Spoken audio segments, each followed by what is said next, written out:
Friends, welcome to our YouTube channel. आज के इस वीडियो में हम देखने वाले हैं कक्षा 10वीं का आज का जो आपका पेपर हुआ विज्ञान का, उसका संपूर्ण सॉल्यूशन। यहाँ पर मैं आपको सभी प्रश्नों के उत्तर बताने वाली हूँ। ठीक है, वन बाय वन करके हम एक एक प्रश्नों के उत्तर देखेंगे। जितना भी प्रश्न पत्र में आपको प्रश्न आए, सभी प्रश्नों के उत्तर मैं यहाँ पर आपको बताने वाली हूँ। ठीक है, तो वीडियो को लाइक करें, अपने सभी दोस्तों में शेयर करें। चैनल फर्स्ट टाइम आए हो, चैनल सब्सक्राइब कर लीजिए। आपके कितने अंक आ रहे कमेंट करें, क्योंकि यहाँ पर हम उत्तर मिलान करने वाले हैं। और फटाफट से कमेंट सेक्शन में जाकर कमेंट कर लीजिए कितने नंबर आपने करे हैं, आपको टोटल मार्किंग कितने आ रहे हैं। ठीक है, और पेपर कैसा गया ये भी कमेंट करें। पेपर काफ़ी सरल आया था आपका, उम्मीद करती हूँ कि पेपर अच्छा गया होगा। तो शुरू करते हैं। सबसे पहले प्रश्न है आपके, सही विकल्प चुनकर लिखिए। चैनल फर्स्ट टाइम आया हो, चैनल सब्सक्राइब जरूर से कर लीजिएगा, ताकि आगे और आने वाली कक्षा 11वीं संबंधित और आपके रिजल्ट से संबंधित सारी अपडेट्स आपको मिलते रहे। ठीक है, वीडियो को शेयर भी कर दे, जिससे आपके सभी फ्रेंड्स की भी हेल्प हो सके। अगला प्रश्न है, पहला प्रश्न है आपका, सही विकल्प चुनकर लिखिए। कैल्शियम ऑक्साइड, जिसको हम CaO2 की जल के साथ यानी H2O के साथ अभिक्रिया किस प्रकार की अभिक्रिया होती है? तो ये जो अभिक्रिया होती है ये होती है ऊष्माक्षेपी। ठीक है, क्योंकि H2O दो पार्टों में टूटता है, फिर एक COH का होल्टॉइस बचता है।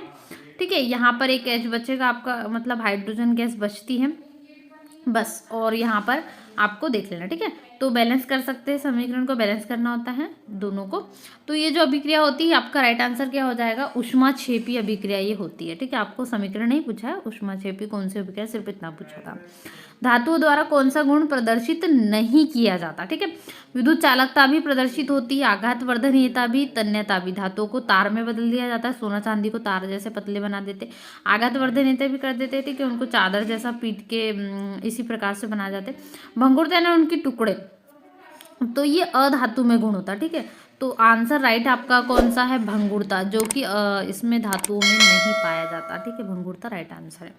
इसके बाद बढ़ते हैं, श्वसन की प्रक्रिया होती है, अवशोषण, अपचयन, उत्सर्जन। तो श्वसन एक उत्सर्जन प्रक्रिया होती है। ठीक है, यहाँ पर आपका राइट आंसर है उत्सर्जन।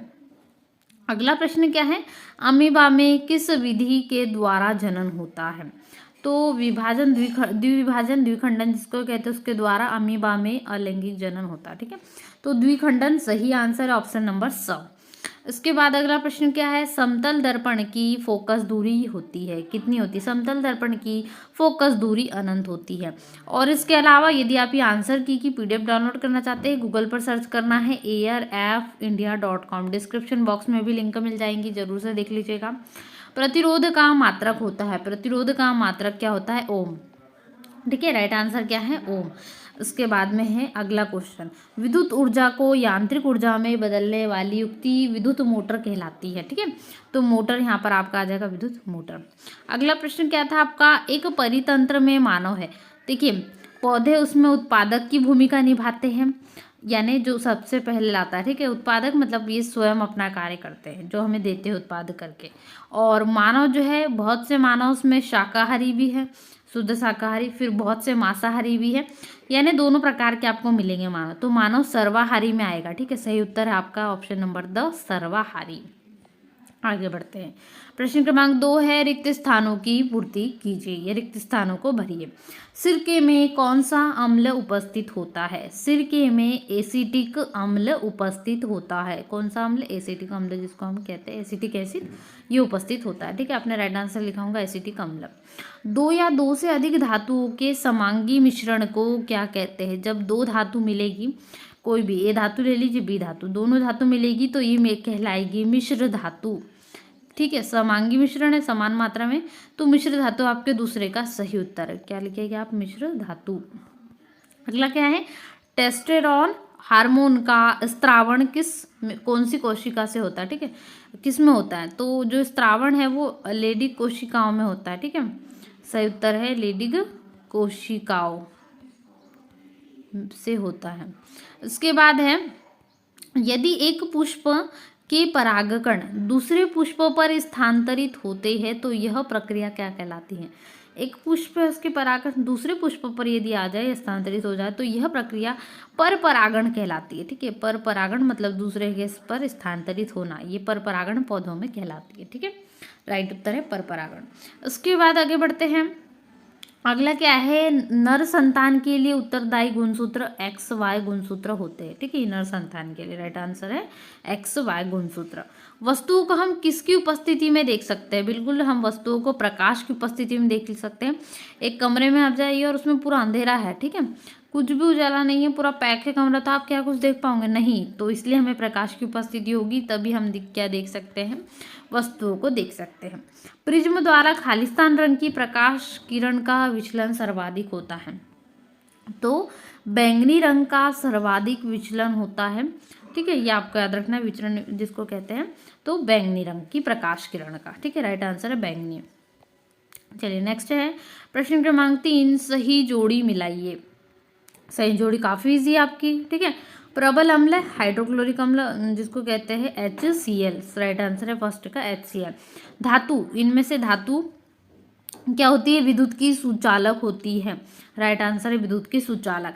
जाइलम, जैसे आपको याद रखना है, जाइलम जल का परिवहन करता है। मास्टर ग्रंथि पीयूष ग्रंथि को कहते हैं।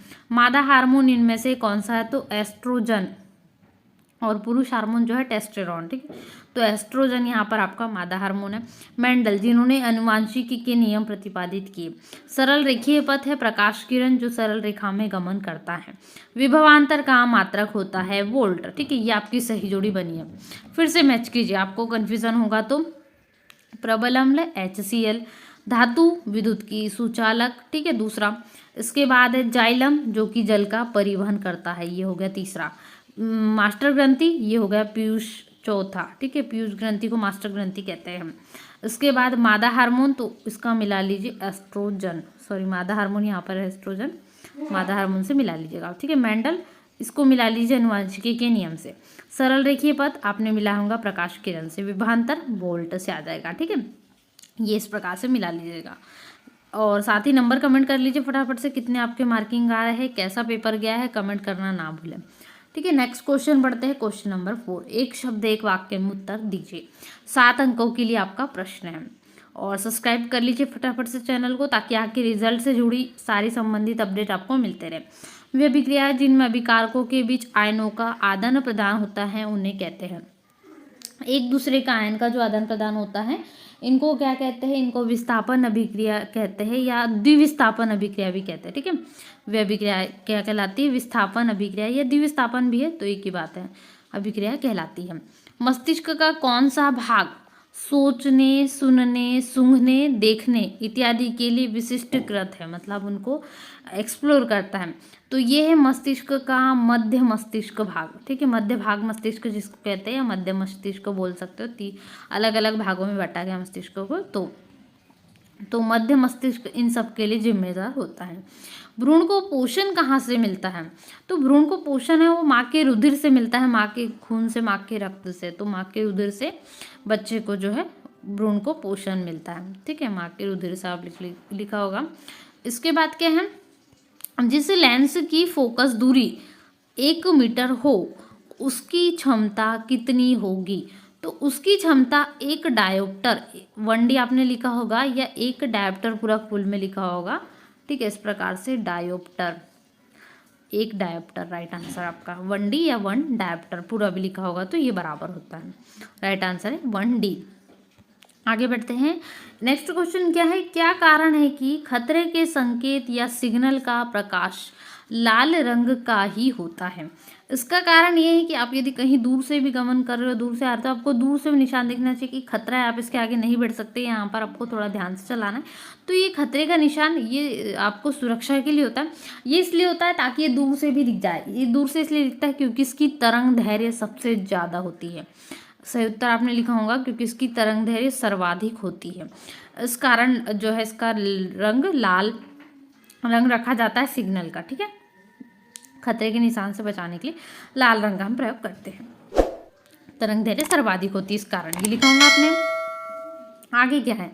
छठवां प्रश्न था, एक अश्व शक्ति में कितने वाट होते हैं, या एक अश्व शक्ति कितने वाट के बराबर होती है? तो एक अश्व शक्ति बराबर होती है 746 वाट के बराबर। यह आपने राइट आंसर लिखा होगा 746 वाट के बराबर। ठीक है, राइट आंसर है आपका छठवें का।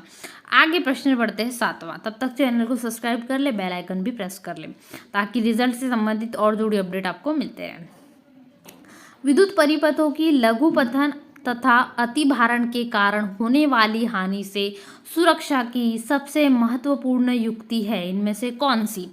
तो वो युक्ति है जो प्रयोग की जाती फ्यूज तार। ठीक है, ये प्रयोग किया जाता है अच्छे इसी के लिए, बहुत बार ये प्रयोग किया जाता है। ठीक है, और ये सब सर्वाधिक अच्छी युक्ति है फ्यूज तार। ठीक है, राइट आंसर आपका क्वेश्चन नंबर 7 का। ये हो गया आपके पूरे आंसर्स। तो यहाँ पर मैंने आपको सारे आंसर्स प्रोवाइड कर दिए हैं क्लास 10th के साइंस के जितने भी आपको क्वेश्चन पूछे गए थे। ये आपका प्रश्न पत्र था, काफ़ी सरल प्रश्न पत्र आया था। वैसे यदि आप पढ़ के गए होंगे तो आपसे पूरा बना होगा। वीडियो को फटाफट से लाइक कर दीजिए, चैनल फर्स्ट टाइम आया हो चैनल सब्सक्राइब कर लीजिए, दोस्तों में शेयर करें। और यहाँ पर आंसर की भी आप डाउनलोड कर सकते हैं। इसी की आंसर की के लिए गूगल पर सर्च करें airfindia.com 10th साइंस आंसर की, तो आपको आंसर की भी मिल जाएगी। सारे प्रश्नों के उत्तर हमने देखे हैं। कमेंट कीजिए फटाफट से कितने नंबर आ रहे हैं उत्तर, पहले सबसे पहले नंबर को मिलान करें अपने पेपर को पास में रखकर, और फिर कितने टोटल मार्क्स आपके आ रहे हैं तो यहाँ पर शेयर कर दें। चलिए मिलते हैं नए वीडियो में। वीडियो को लाइक शेयर करना बिल्कुल भी ना भूलें, अपने सभी दोस्तों में फटाफट से शेयर कर दे। मिलते हैं नए वीडियो में। Thanks for watching.